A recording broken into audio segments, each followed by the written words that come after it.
Nathan Zegura here at SoFi Stadium, where the Browns lose for the second consecutive game. First time they've done that all season. Now sitting at 7-5 after dropping this one 36-19 to the LA Rams, who have now won 3 in a row. But this game was much closer than that final score would indicate. Joe Flacco, in his first ever start for the Browns, he played pretty darn well. Threw for 254 yards, threw for 2 touchdowns. He did have 1 interception. We'll talk about that later. It did come in the fourth quarter and did lead directly to a Rams touchdown. But Flacco did something no Browns quarterback had ever done in their first start. He completed passes to 9 different receivers. Elijah Moore had a season high. Harrison Bryant had a season high and another touchdown in this one. And the Browns actually got off to a great start. On his first drive, Flacco led him right down the field. A big completion on third down to Amari Cooper. Then he found Jerome Ford on a well-designed play. Ford was wide open. Easy touchdown. The Browns were up 7-0.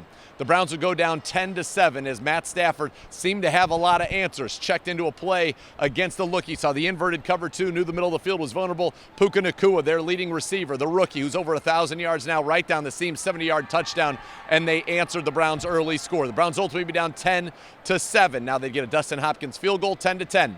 Going into the half, the defense couldn't get off the field again, and that would be a story throughout this game. The Browns defense really struggled here at SoFi. So the Browns won the half down 13-10. The Rams did miss a field goal in the first half. So they had basically 4 possessions. All of them ended with either a touchdown or a field goal attempt. They made 2 of the 3. Lucas Haversick, the former Browns practice squad player, now the kicker for the Rams. So it's 13-10 going into the second half. The Browns are tied up at 13. The Rams will take the lead then 20-13 late there in that third quarter. Now as you go into the fourth quarter, the Browns answered the touchdown drive of the Rams. They come back, Flacco to Harrison Bryant for a touchdown, and boom, it was 20-19 pending the extra point with 8 minutes to go in the fourth quarter in this game that ended 36-19. Well, you know, that means Dustin Hopkins, for the second time this year, he missed the extra point. It kind of harkened back to what happened in Denver. The Browns get it going. They go for 2. Amari Cooper drops it, something that would normally be a sure thing. Hopkins misses the extra point, something that would normally be a sure thing. Now, this team had been resilient all year, but these last 2 weeks, they didn't seem to have it in them. So you're down 20-19.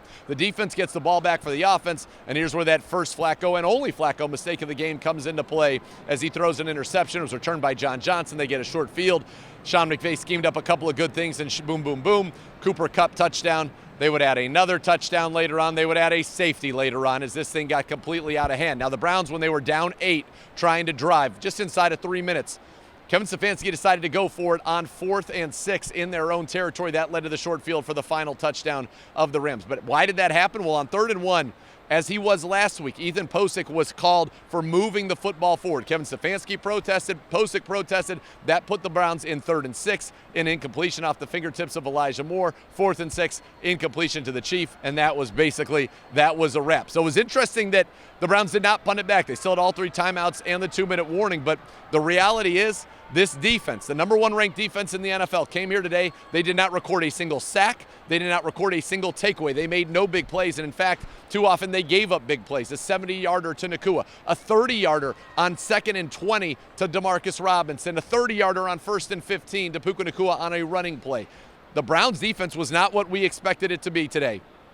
Gave up over 6 yards of play. They gave up 400 yards of offense to the LA Rams, a team that had been struggling to do that really to anybody outside of the Arizona Cardinals last week. So this is a question time for the Browns, and the question that needs answering is, can this defense regain its form from earlier in the year? Clearly they missed Denzel Ward. Clearly Myles Garrett with that shoulder was not the same player. Back-to-back games without a sack or really a play of consequence, and that's something that he did on the reg to start this football season for the Browns over the course of the first 10 games. So here the Browns are, kind of at a crossroads. Jacksonville's coming to town next week. It's not going to get any easier. I liked what I saw from Flacco, and I've liked what I've seen from DTR. It'll be interesting to see which direction Kevin Stefanski goes there, but this defense has got to be better. They have been the worst first-quarter defense in the NFL, especially on the road. That showed here today.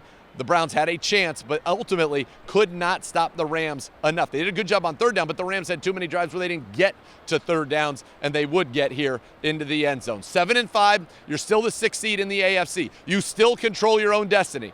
But the Browns are going to need to find a way here over the final 5 games, probably to go 3-2 if they want to get into the postseason. We'll break this game down, what it means, what's going to happen going forward for the Cleveland Browns tomorrow at 1 o'clock on Cleveland Browns Daily. This is Nathan Zegura from SoFi Stadium. The Browns dropped their 2nd in a row and now sit at 7-5.